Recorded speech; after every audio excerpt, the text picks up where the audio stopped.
ಹಿಂದೂ ದೇವರು ವಿಷ್ಣುವಿನ 10 ಪ್ರಮುಖ ಅವತಾರಗಳಾದ ದಶಾವತಾರವು ಹಿಂದೂ ಪುರಾಣಗಳ ಒಂದು ಮೂಲಾಧಾರವಾಗಿದೆ. ಪ್ರತಿಯೊಂದು ಅವತಾರವು ಧರ್ಮ, ಸದಾಚಾರ ಮತ್ತು ಕಾಸ್ಮಿಕ್ ಕ್ರಮವನ್ನು ಪುನಃಸ್ಥಾಪಿಸಲು ಮಾನವ ಇತಿಹಾಸದಲ್ಲಿ ದೈವಿಕ ಹಸ್ತಕ್ಷೇಪವನ್ನು ಪ್ರತಿನಿಧಿಸುತ್ತದೆ. ಈ ಅವತಾರಗಳು ವಿಶ್ವವನ್ನು ಸಂರಕ್ಷಿಸುವ ವಿಷ್ಣುವಿನ ಬದ್ಧತೆಯ ದ್ಯೋತಕವಾಗಿದೆ. ದುಷ್ಟ ಶಕ್ತಿಗಳನ್ನು ಎದುರಿಸಲು ಮತ್ತು ಮಾನವೀಯತೆಗೆ ಮಾರ್ಗದರ್ಶನ ನೀಡಲು ಪ್ರಾಣಿಗಳಿಂದ ಮನುಷ್ಯರಿಗೆ ವಿವಿಧ ರೂಪಗಳನ್ನು ತೆಗೆದುಕೊಳ್ಳುತ್ತದೆ. ದಶಾವತಾರದ ಪರಿಕಲ್ಪನೆಯು ಹಿಂದೂ ವಿಶ್ವವಿಜ್ಞಾನದಲ್ಲಿ ಸಮಯದ ಆವರ್ತಕ ಸ್ವರೂಪವನ್ನು ಆವರಿಸುತ್ತದೆ. ಅಲ್ಲಿ ಪ್ರತಿ ಅವತಾರವು ವಿಭಿನ್ನ ಯುಗಗಳು ಅಥವಾ ಯುಗಗಳಿಗೆ ಅನುಗುಣವಾಗಿರುತ್ತದೆ. ಒಳ್ಳೆಯದು ಮತ್ತು ಕೆಟ್ಟದ್ದರ ನಡುವೆ ನಡೆಯುತ್ತಿರುವ ಯುದ್ಧವನ್ನು ವಿವರಿಸುತ್ತದೆ ಮತ್ತು ಸದಾಚಾರಕ್ಕಾಗಿ ದೈವಿಕ ಬೆಂಬಲದ ಭರವಸೆಯನ್ನು ನೀಡುತ್ತದೆ. ಮೊದಲ ಮನುಷ್ಯ ಮನುವನ್ನು ಮಹಾಪ್ರಳಯದಿಂದ ರಕ್ಷಿಸುವ ಮೀನಿನ ಅವತಾರ ಮತ್ಸ್ಯದಿಂದ ಹಿಡಿದು ಅಧರ್ಮವನ್ನು ನಾಶಪಡಿಸಲು ಮತ್ತು ಸತ್ಯದ ಹೊಸ ಯುಗಕ್ಕೆ ನಾಂದಿ ಹಾಡಲು ಕಲಿಯುಗದ ಕೊನೆಯಲ್ಲಿ ಕಾಣಿಸಿಕೊಳ್ಳುವ ಭವಿಷ್ಯವಾಣಿಯ ಯೋಧ ಕಲ್ಕಿಯವರೆಗೆ ಪ್ರತಿ ಅವತಾರವು ಆಳವಾದ ಕಥೆಗಳನ್ನು ಹೊಂದಿದೆ ಮತ್ತು ಪಾಠಗಳನ್ನು. ಈ ನಿರೂಪಣೆಗಳು ಕೇವಲ ಧಾರ್ಮಿಕವಲ್ಲ, ಆದರೆ ನೈತಿಕ, ಭಕ್ತಿ, ಧೈರ್ಯ ಮತ್ತು ನಮ್ರತೆಯಂತಹ ಮೌಲ್ಯಗಳನ್ನು ಬೋಧಿಸುತ್ತವೆ. ನಾವು ಪ್ರತಿ ಅವತಾರದ ಕಥೆಗಳನ್ನು ಪರಿಶೀಲಿಸುವಾಗ ವಿಷ್ಣುವಿನ ಮಧ್ಯಸ್ಥಿಕೆಗಳು ಹಿಂದೂ ಧರ್ಮದ ನೈತಿಕ ಮತ್ತು ಆಧ್ಯಾತ್ಮಿಕ ಚೌಕಟ್ಟನ್ನು ಹೇಗೆ ರೂಪಿಸಿವೆ, ಕಾಲಾತೀತ ಬುದ್ಧಿವಂತಿಕೆ ಮತ್ತು ಮಾನವೀಯತೆಗೆ ಮಾರ್ಗದರ್ಶನ ನೀಡುವ ತತ್ವಗಳನ್ನು ನಾವು ಅನ್ವೇಷಿಸುತ್ತೇವೆ. ಹಿಂದೂ ದೇವರು ವಿಷ್ಣುವಿನ ಮೀನಿನ ಅವತಾರವಾದ ಮತ್ಸ್ಯವನ್ನು ಸಾಮಾನ್ಯವಾಗಿ ವಿಷ್ಣುವಿನ 10 ಪ್ರಮುಖ ಅವತಾರಗಳಲ್ಲಿ ಮೊದಲನೆಯದು ಎಂದು ಗುರುತಿಸಲಾಗುತ್ತದೆ. ಈ ಅವತಾರವು ಮೊದಲ ಮನುಷ್ಯ ಮನುವನ್ನು ದುರಂತದ ಪ್ರವಾಹದಿಂದ ರಕ್ಷಿಸಲು ಹೆಸರುವಾಸಿಯಾಗಿದೆ. ಮತ್ಸ್ಯವನ್ನು ವಿಶಿಷ್ಟವಾಗಿ ದೈತ್ಯ ಮೀನಿನಂತೆ, ಸಾಮಾನ್ಯವಾಗಿ ಚಿನ್ನದ ಬಣ್ಣದಲ್ಲಿ ಅಥವಾ ವಿಷ್ಣುವಿನ ಮೇಲಿನ ದೇಹ ಮತ್ತು ಮೀನಿನ ಕೆಳಗಿನ ದೇಹದೊಂದಿಗೆ ಮಾನವ ರೂಪದಲ್ಲಿ ಚಿತ್ರಿಸಲಾಗಿದೆ. ದಂತಕಥೆಯು ಮತ್ಸ್ಯ ಮತ್ತು ಮನುವನ್ನು ಕೇಂದ್ರೀಕರಿಸುತ್ತದೆ. ಶಾಸಕ ಮತ್ತು ಮೂಲ ರಾಜ ಎಂದು ಪರಿಗಣಿಸಲ್ಪಟ್ಟ ಮನು ತನ್ನ ದೈನಂದಿನ ಆಚರಣೆಗಳಿಗಾಗಿ ತಂದ ನೀರಿನಲ್ಲಿ ಒಂದು ಸಣ್ಣ ಮೀನನ್ನು ಕಂಡುಹಿಡಿದನು. ಮೀನು ದೊಡ್ಡ ಮೀನುಗಳ ಬೇಟೆಗೆ ಹೆದರಿ ಮನುವಿನ ರಕ್ಷಣೆಗಾಗಿ ಮನವಿ ಮಾಡುತ್ತದೆ. ಪ್ರತಿಯಾಗಿ ಸನ್ನಿಹಿತವಾದ ಪ್ರಳಯದಿಂದ ಅವನನ್ನು ರಕ್ಷಿಸುವ ಭರವಸೆ ನೀಡುತ್ತದೆ. ಮನು ಒಪ್ಪುತ್ತಾನೆ ಮತ್ತು ಆರಂಭದಲ್ಲಿ ಮೀನನ್ನು ನೀರಿನ ಪಾತ್ರೆಯಲ್ಲಿ ಇಡುತ್ತಾನೆ. ನಂತರ ಅದನ್ನು ಬೆಳೆದಂತೆ ದೊಡ್ಡ ಹಳ್ಳಕ್ಕೆ ವರ್ಗಾಯಿಸುತ್ತಾನೆ. ಒಮ್ಮೆ ಮೀನು ಸುರಕ್ಷಿತವಾಗಿರಲು ಸಾಕಷ್ಟು ದೊಡ್ಡದಾದರೆ ಮನು ಅದನ್ನು ಸಾಗರಕ್ಕೆ ಬಿಡುತ್ತಾನೆ. ಮೀನು ತನ್ನನ್ನು ಮತ್ಸ್ಯ ಎಂದು ಬಹಿರಂಗಪಡಿಸುತ್ತದೆ. ಮುಂಬರುವ ಪ್ರವಾಹದ ಬಗ್ಗೆ ಮನುವಿಗೆ ತಿಳಿಸುತ್ತದೆ ಮತ್ತು ಮೀನಿನ ಕೊಂಬಿನ ಮೇಲೆ ಲಂಗರು ಹಾಕಲು ಹಡಗನ್ನು ನಿರ್ಮಿಸಲು ಸೂಚಿಸುತ್ತದೆ. ನಿಗದಿತ ದಿನದಂದು ಮನು ಹಡಗನ್ನು ಹತ್ತುತ್ತಾನೆ ಮತ್ತು ಪ್ರವಾಹವು ಜಗತ್ತನ್ನು ಆವರಿಸುತ್ತಿದ್ದಂತೆ ಮತ್ಸ್ಯವು ಹಡಗನ್ನು ಉತ್ತರದ ಪರ್ವತಗಳ ಸುರಕ್ಷತೆಗೆ ಮಾರ್ಗದರ್ಶನ ಮಾಡುತ್ತಾನೆ. ಇದನ್ನು ಸಾಮಾನ್ಯವಾಗಿ ಹಿಮಾಲಯ ಎಂದು ಗುರುತಿಸಲಾಗುತ್ತದೆ. ಏಕೈಕ ಮಾನವ ಬದುಕುಳಿದವನಾಗಿ ಮನು ತಪಸ್ಸು ಮತ್ತು ತ್ಯಾಗದ ವಿಧಿಗಳನ್ನು ಮಾಡುತ್ತಾನೆ. ಇದರಿಂದ ಈಡಾ ದೇವತೆ ಹೊರಹೊಮ್ಮುತ್ತಾಳೆ. ಒಟ್ಟಾಗಿ ಅವರು ಭೂಮಿಯನ್ನು ಪುನಃ ತುಂಬುತ್ತಾರೆ, ಮಾನವೀಯತೆಯನ್ನು ಹುಟ್ಟುಹಾಕುತ್ತಾರೆ. ದಶಾವತಾರದ ಎರಡನೇ ಅವತಾರವಾದ ಕೂರ್ಮವು ವಿಷ್ಣುವಿನ 10 ಪ್ರಮುಖ ಅವತಾರಗಳನ್ನು ಸೂಚಿಸುತ್ತದೆ. ಸಂಸ್ಕೃತದಲ್ಲಿ ಕೂರ್ಮ ಪದವು ಆಮೆ ಅಥವಾ ಆಮೆ ಎಂದು ಅನುವಾದಿಸುತ್ತದೆ. ಮಹಾಕಾವ್ಯದ ಮಹಾಭಾರತದ ಆದಿ ಪರ್ವದಲ್ಲಿ ವಿಷ್ಣುವು ಅಮರತ್ವದ ಅಮೃತವನ್ನು ಪಡೆಯಲು ಸಾಗರವನ್ನು ಮಂಥನ ಮಾಡಲು ದೇವತೆಗಳಿಗೆ ಮತ್ತು ಅಸುರರಿಗೆ ಸಲಹೆ ನೀಡುತ್ತಾನೆ. ದೇವತೆಗಳು ಮಂದಾರ ಪರ್ವತವನ್ನು ಮಂಥನದ ದಂಡವಾಗಿ ಮತ್ತು ವಾಸುಕಿ ಅನಂತ ಎಂಬ ಸರ್ಪವನ್ನು ಹಗ್ಗವಾಗಿ ಆರಿಸಿಕೊಳ್ಳುತ್ತಾರೆ. ನಂತರ ಅವರು ಆಮೆಗಳ ರಾಜ ಕೂರ್ಮರಾಜನ ಸಹಾಯವನ್ನು ಬಯಸುತ್ತಾರೆ. ಅದರ ಬೆನ್ನಿನ ಮೇಲೆ ಪರ್ವತವನ್ನು ಬೆಂಬಲಿಸಲು ಮತ್ತು ಕೂರ್ಮ ಒಪ್ಪುತ್ತಾನೆ. ದೇವತೆಗಳು ವಾಸುಕಿಯ ಬಾಲದ ಕಡೆಯಿಂದ ಮಂಥನ ಮಾಡಿದರೆ ಅಸುರರು ತಲೆಯ ಕಡೆಯಿಂದ ಮಂಥನ ಮಾಡುತ್ತಾರೆ. ಅಂತಿಮವಾಗಿ ಧನ್ವಂತರಿ ದೇವರು ಅಮೃತದ ಪಾತ್ರೆಯನ್ನು ಹಿಡಿದು ಸಾಗರದಿಂದ ಹೊರಹೊಮ್ಮುತ್ತಾನೆ. ಅಮೃತಕ್ಕಾಗಿ ದೇವತೆಗಳು ಮತ್ತು ಅಸುರರ ನಡುವೆ ಯುದ್ಧ ನಡೆಯುತ್ತದೆ. ನಾರಾಯಣ ನಂತರ ಮೋಹಿನಿ ಎಂದು ಕರೆಯಲ್ಪಡುವ ಮೋಡಿ ಮಾಡುವ ಮಹಿಳೆಯಾಗಿ ರೂಪಾಂತರಗೊಳ್ಳುತ್ತಾನೆ. ಅಸುರರನ್ನು ಮೋಸಗೊಳಿಸುತ್ತಾನೆ ಮತ್ತು ದೇವತೆಗಳಿಗೆ ಅಮೃತವನ್ನು ಹಂಚುತ್ತಾನೆ. ನಾರಾಯಣ ನಾರದ ಜೊತೆಗೆ ಅಸುರರ ವಿರುದ್ಧ ಹೋರಾಡುತ್ತಾನೆ ಮತ್ತು ಅಂತಿಮವಾಗಿ ದೇವತೆಗಳು ವಿಜಯಶಾಲಿಯಾಗುತ್ತಾರೆ. ವರಾಹವು ವಿಷ್ಣುವಿನ ಹಂದಿಯ ಅವತಾರವಾಗಿದೆ ಮತ್ತು ವಿಷ್ಣುವಿನ 10 ಪ್ರಮುಖ ಅವತಾರಗಳಾದ ದಶಾವತಾರದಲ್ಲಿ 3ನೇ ಅವತಾರವಾಗಿದೆ. ಹಿಂದೂ ಧರ್ಮಗ್ರಂಥಗಳ ಪ್ರಕಾರ ರಾಕ್ಷಸ ಹಿರಣ್ಯಾಕ್ಷನು ಭೂಮಿಯನ್ನು ಸಮುದ್ರದ ತಳಕ್ಕೆ ಎಳೆದನು. ಅದನ್ನು ರಕ್ಷಿಸಲು ವಿಷ್ಣು ಕಾಡು ಹಂದಿಯ ರೂಪವನ್ನು ಪಡೆದರು. ಇದನ್ನು ವರಾಹ ಅವತಾರ ಎಂದು ಕರೆಯಲಾಗುತ್ತದೆ. ವರಾಹ ಮತ್ತು ಹಿರಣ್ಯಾಕ್ಷನ ನಡುವಿನ ಯುದ್ಧವು 1000 ವರ್ಷಗಳ ಕಾಲ ನಡೆಯಿತು ಎಂದು ಹೇಳಲಾಗುತ್ತದೆ. ಅಂತಿಮವಾಗಿ ವರಾಹ ತನ್ನ ದಂತಗಳನ್ನು ರಾಕ್ಷಸನನ್ನು ಸೋಲಿಸಲು ಮತ್ತು ಸಮುದ್ರದ ಆಳದಿಂದ ಭೂಮಿಯನ್ನು ಎತ್ತಲು ಬಳಸಿದನು. ವರಾಹ ಅವತಾರವನ್ನು ಸಾಮಾನ್ಯವಾಗಿ ಬೃಹತ್ ಹಂದಿಯಂತೆ ಅಥವಾ ಮಾನವ ದೇಹ ಮತ್ತು ಹಂದಿಯ ತಲೆಯೊಂದಿಗೆ ಹೈಬ್ರಿಡ್ ರೂಪವಾಗಿ ಚಿತ್ರಿಸಲಾಗಿದೆ. ಈ ರೂಪದಲ್ಲಿ ಅವನು ತನ್ನ ದಂತದ ಮೇಲೆ ಭೂಮಿಯನ್ನು ಹೊಂದಿರುವಂತೆ ಅಥವಾ ತನ್ನ ಕಾಲಿನ ಮೇಲೆ ಭೂಮಾದೇವಿಯನ್ನು ಬೆಂಬಲಿಸುವಂತೆ ತೋರಿಸಲಾಗಿದೆ. ಸತ್ಯಯುಗದಲ್ಲಿ ಋಷಿ ಕಶ್ಯಪ್ ಮತ್ತು ಅವನ ಹೆಂಡತಿ ದಿತಿಗೆ 2 ಗಂಡು ಮಕ್ಕಳಿದ್ದರು. ಹಿರಣ್ಯಾಕ್ಷ ಮತ್ತು ಹಿರಣ್ಯಕಶಿಪು ಅವರ ವಿನಾಶಕಾರಿ ಸ್ವಭಾವ ಮತ್ತು ಅವ್ಯವಸ್ಥೆಗೆ ಹೆಸರುವಾಸಿಯಾಗಿದೆ. ಹಿರಣ್ಯಕಶಿಪುವು ಸ್ವರ್ಗ, ಭೂಮಿ ಮತ್ತು ಭೋಗದ ಲೋಕವನ್ನು ಆಳಲು ಬಯಸಿದನು. ಅವನು ಆಳವಾದ ತಪಸ್ಸನ್ನು ಕೈಗೊಂಡನು, ಅವನ ಮೇಲೆ ಸಸ್ಯಗಳು ಬೆಳೆದವು. ಅವನ ಭಕ್ತಿಯಿಂದ ಸಂತೋಷಗೊಂಡ ಬ್ರಹ್ಮನು ಪ್ರತ್ಯಕ್ಷನಾಗಿ ಅವನಿಗೆ ಅಮರತ್ವವಲ್ಲದಿದ್ದರೂ ವರವನ್ನು ನೀಡಿದನು. ಬದಲಾಗಿ ಹಿರಣ್ಯಕಶಿಪು ಅಜೇಯತೆಯ ಬಳಿ ವಿನಂತಿಸಿದನು, ಮನುಷ್ಯ ಅಥವಾ ಮೃಗ ಹಗಲು ಅಥವಾ ರಾತ್ರಿ, ಒಳಗೆ ಅಥವಾ ಹೊರಗೆ ಮತ್ತು ಯಾವುದೇ ಆಯುಧದಿಂದ ಕೊಲ್ಲಲ್ಪಡಬಾರದು. ಈ ಶಕ್ತಿಯಿಂದ ಅವರು ಭಯಭೀತರಾದರು ಮತ್ತು ಎಲ್ಲರೂ ತನ್ನನ್ನು ಆರಾಧಿಸುವಂತೆ ಒತ್ತಾಯಿಸಿದರು. ವಿಷ್ಣುವಿನ ಮೇಲಿನ ದ್ವೇಷದ ಹೊರತಾಗಿಯೂ ಅವನ ಮಗ ಪ್ರಹ್ಲಾದನು ವಿಷ್ಣುವಿನ ನಿಷ್ಠಾವಂತ ಅನ್ಯಾಯಿಯಾಗಿದ್ದನು. ಪ್ರಹ್ಲಾದನ ನಂಬಿಕೆಯನ್ನು ಮುರಿಯಲು ಹಿರಣ್ಯಕಶಿಪು ಮಾಡಿದ ಪ್ರಯತ್ನಗಳು ವಿಫಲವಾದವು. ಅಂತಿಮವಾಗಿ ಭಗವಾನ್ ವಿಷ್ಣುವು ನರಸಿಂಹನಾಗಿ ಅರ್ಧ ಮನುಷ್ಯ ಅರ್ಧ ಸಿಂಹ, ಮುಸ್ಸಂಜೆಯಲ್ಲಿ ಹಗಲು ಅಥವಾ ರಾತ್ರಿ ಅಲ್ಲ, ಹೊಸ್ತಿಲಲ್ಲಿ ಒಳಗಾಗಲಿ ಅಥವಾ ಹೊರಗಾಗಲಿ ಕಾಣಿಸಿಕೊಂಡರು ಮತ್ತು ತನ್ನ ಉಗುರುಗಳನ್ನು ಆಯುಧವಾಗಲಿ ಅಥವಾ ಮನುಷ್ಯ ಮೃಗವಾಗಲಿ ಅಲ್ಲ ಬಳಸಿದರು. ಹಿರಣ್ಯಕಶಿಪುವನ್ನು ಸೋಲಿಸಿ ಅವನ ದಬ್ಬಾಳಿಕೆಯನ್ನು ಕೊನೆಗೊಳಿಸಿ ಭಗವಾನ್ ವಿಷ್ಣುವಿನ ವಾಮನ ಅವತಾರವು ಅಸುರ ರಾಜ ಮಹಾಬಲಿ, ಪ್ರಹ್ಲಾದನ ಮೊಮ್ಮಗ ಮತ್ತು ವಿರೋಚನನ ಮಗನ ಸುತ್ತ ಸುತ್ತುತ್ತದೆ. ಸಮುದ್ರ ಮಂಥನದಿಂದ ಪಡೆದ ಅಮೃತದಿಂದ ದೇವತೆಗಳು ಅಮರರಾದ ನಂತರ ಅವರು ಅಸುರರನ್ನು ಸೋಲಿಸಿದರು. ತನ್ನ ಕಳೆದು ಹೋದ ಅಧಿಕಾರ ಮತ್ತು ರಾಜ್ಯವನ್ನು ಮರಳಿ ಪಡೆಯಲು ಬಯಸಿ ಮಹಾಬಲಿ ಶುಕ್ರಾಚಾರ್ಯರನ್ನು ಸಂಪರ್ಕಿಸಿ ಅವರು ಮಹಾಭಿಷೇಕ ವಿಶ್ವಜಿತ್ ಯಾಗವನ್ನು ಮಾಡಲು ಸಲಹೆ ನೀಡಿದರು.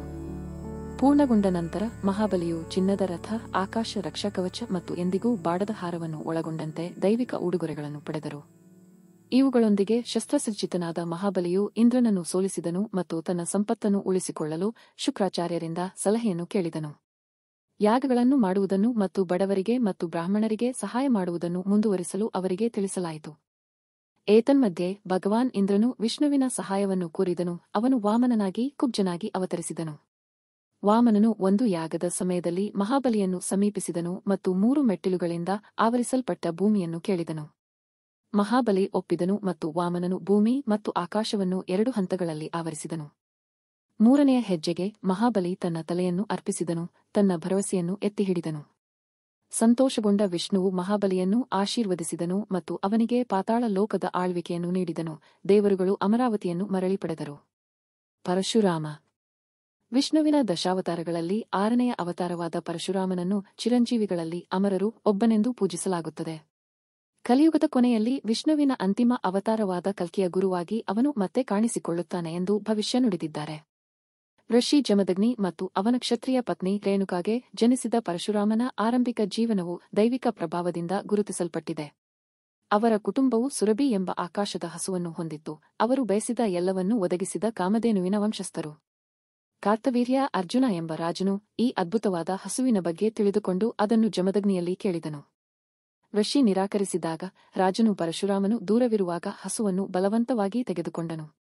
ಹಸುವನ್ನು ಹಿಂದಿರುಗಿಸುವಂತೆ ಜಮದಗ್ನಿಯ ಮನವಿಯ ಮೇರೆಗೆ ರಾಜನು ಅವನನ್ನು ಹೊಡೆದು ಕೊಂದನು. ತನ್ನ ತಂದೆಯ ಹತ್ಯೆಯಿಂದ ದುಃಖಿತನಾದ ಮತ್ತು ಕೋಪಗೊಂಡ ಪರಶುರಾಮನು ತನ್ನ ಕುಡಲಿಯನ್ನು ತೆಗೆದುಕೊಂಡು ಕಾರ್ತವೀರ್ಯ ಅರ್ಜುನನಿಗೆ ಯುದ್ಧಕ್ಕೆ ಸವಾಲು ಹಾಕಿದನು. ಪದ್ಮ ಪುರಾಣದ ಪ್ರಕಾರ ಪರಶುರಾಮನು ಘೋರವಾಗಿ ಹೋರಾಡಿದನು ಮತ್ತು ಅಂತಿಮವಾಗಿ ರಾಜನನ್ನು ಸೋಲಿಸಿದನು ಮತ್ತು ತನ್ನ ತಂದೆಯ ಸಾವಿಗೆ ಸೇಡು ತೀರಿಸಿಕೊಂಡನು.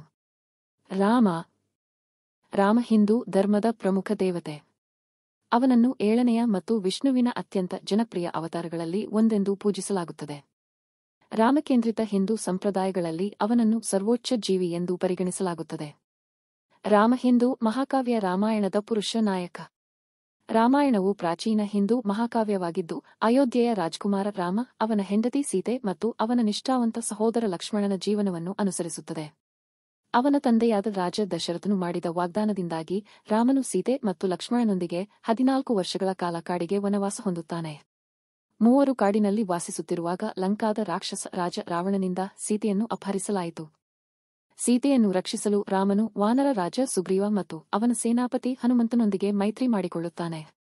ಹನುಮಂತನು ಲಂಕೆಯಲ್ಲಿ ಸೀತೆಯನ್ನು ಪತ್ತೆ ಮಾಡುತ್ತಾನೆ ಮತ್ತು ರಾಮನ ಸನ್ನಿಹಿತ ರಕ್ಷಣೆಯ ಬಗ್ಗೆ ಆಕೆಗೆ ಭರವಸೆ ನೀಡುತ್ತಾನೆ.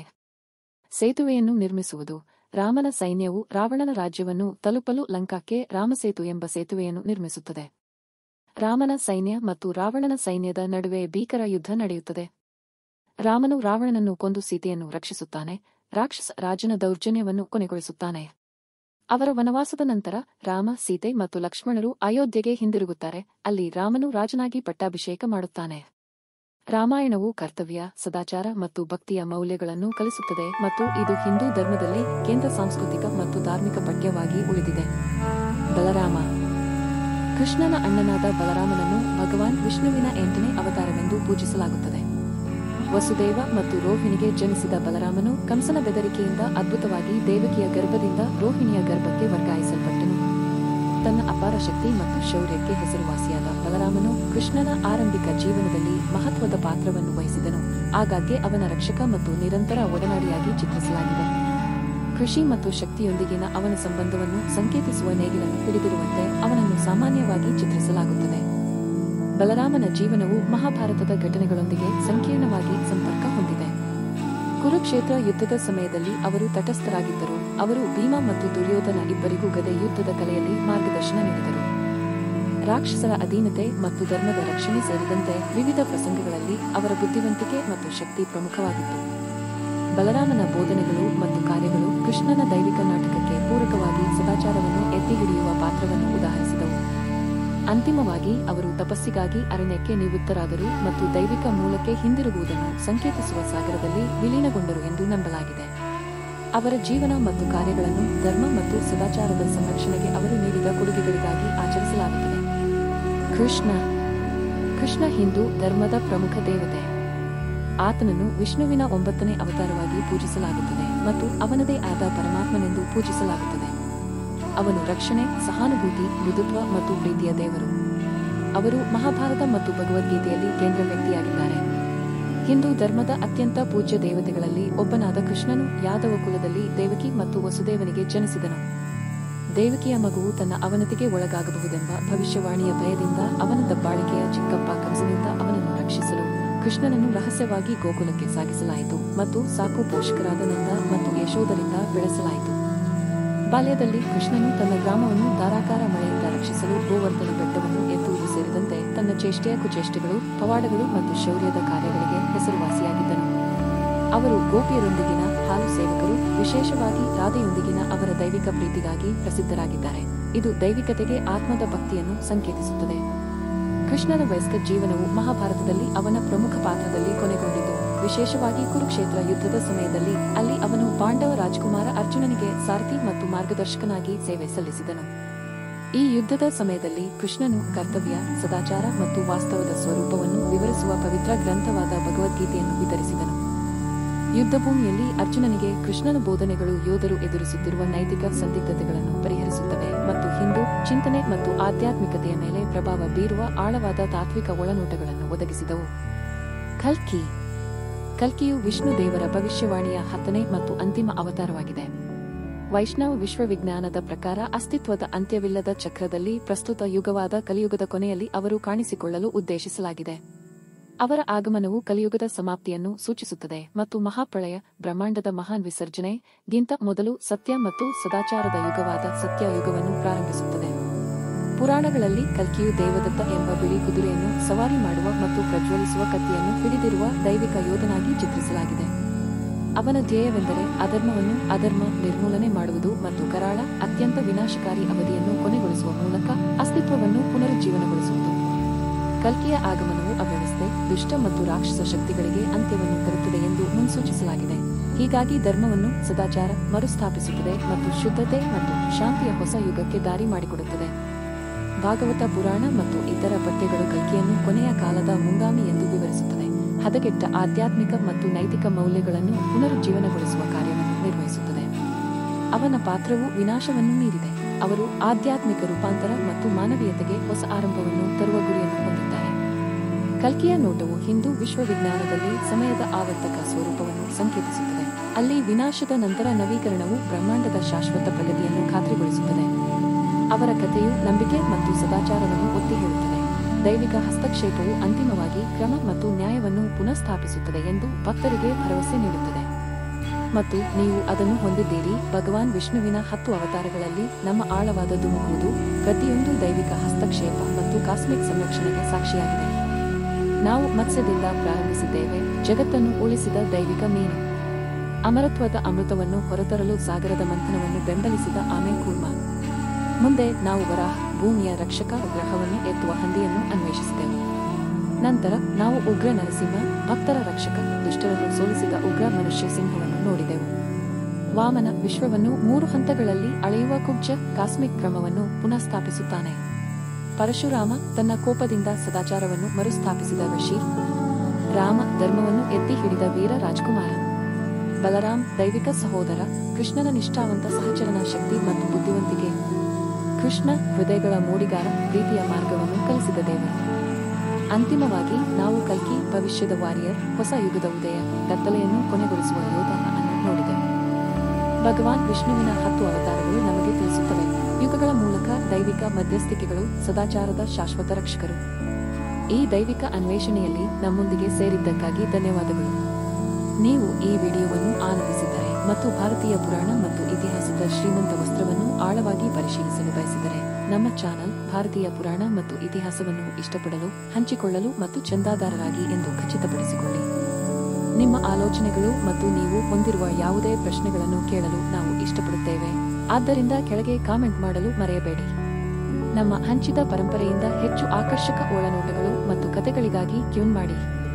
ಮುಂದಿನ ಸಮಯದವರೆಗೆ ವಿಷ್ಣುವಿನ ಅವತಾರಗಳ ಬುದ್ಧಿವಂತಿಕೆಯು ನಿಮ್ಮ ಪ್ರಯಾಣದಲ್ಲಿ ನಿಮಗೆ ಮಾರ್ಗದರ್ಶನ ನೀಡಲಿ ಮತ್ತು ಪ್ರೇರೇಪಿಸಲಿ.